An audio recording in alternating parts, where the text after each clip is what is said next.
আসসালামু আলাইকুম। কেমন আছেন বন্ধুরা? অবশ্যই ভালো আছেন। সবাইকে শুভ সকাল। এই তো আমার মেয়ের আজকে পরীক্ষা নেই, তাই একটু ঘুমাচ্ছে, আমিও ঘুমাতে দিয়েছি। অনেক পরীক্ষার চাপ যাচ্ছে, এর জন্য মেয়েকে একটু ঘুমানোর সুযোগ দিয়েছি যে মেয়েটা ঘুমাক।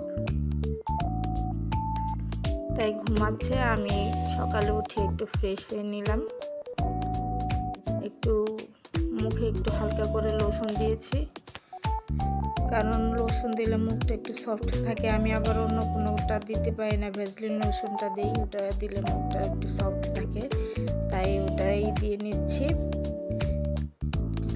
এরপর কিছু ঠান্ডা ভাত আর ঠান্ডা তরকারি ছিল, ফুলকপির তরকারি, টমেটো দিয়ে রান্না। আমার খুব ভালোই লাগে ঠান্ডা ভাত, ঠান্ডা তরকারি খেতে। তারপর ম্যাডাম আসছে, ওখানে চলে যাচ্ছি। ম্যাডামকে নাস্তা দিয়ে আসলাম। ম্যাডামকে নাস্তা দেওয়ার পর আমি রান্নায় চলে গেলাম। রান্না লাউ দিয়ে চিংড়ি মাছ দিয়ে রান্না করব। এই তো রান্না বসিয়ে দিয়েছি।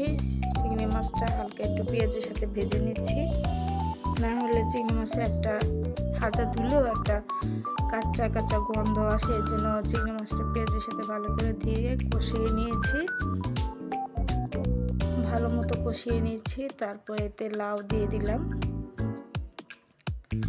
লাউ দিয়ে ভালো মতো কষিয়ে নিয়েছি। লাউ খুবই মজার একটা খাবার। লাউ দিয়ে এখন নেড়ে চেড়ে নিচ্ছি ভালো করে, কারণ লাউটা খুবই কচি একটা লাউ, এতে কোনো রকম পানি দিতে হয় না, খুব সুন্দর গলে যায়।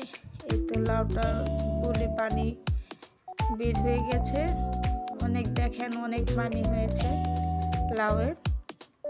আমি ধনিয়া পাতা দিয়ে নিচ্ছি যাতে একটু খেতে আর একটু স্বাদ বাড়ে। এই তো আমার রান্না শেষ। রান্নাটা করেই মেয়েকে দুপুরে খাবার দিচ্ছি, কারণ রান্না করতে করতে দুপুর হয়ে গেছে, তাই দুপুরের জন্য খাবার দিচ্ছি। মেয়ে লাউ চিংড়ি খুব পছন্দ, তাই মেয়েকে লাউ চিংড়ি মাছ দিচ্ছি। বিকেল হয়ে গেছে, আমি একটু ছাদে আসলাম। ছাদে এসে আশেপাশের দৃশ্যগুলো দেখছি, ভালো লাগছে। তারপর ছাদে থেকে পাশে অনেক মানুষ ছিল, তাদেরকে দেখলাম। ভালোই লাগে বিকেলবেলা ছাদে ঘুরতে। ছাদ থেকে নেমে পড়লাম। আমার ভিডিওটি যদি আপনাদের ভালো লাগে অবশ্যই লাইক, কমেন্ট, শেয়ার করবেন। এই পর্যন্তই। ভালো থাকবেন, সুস্থ থাকবেন। আল্লাহ হাফেজ।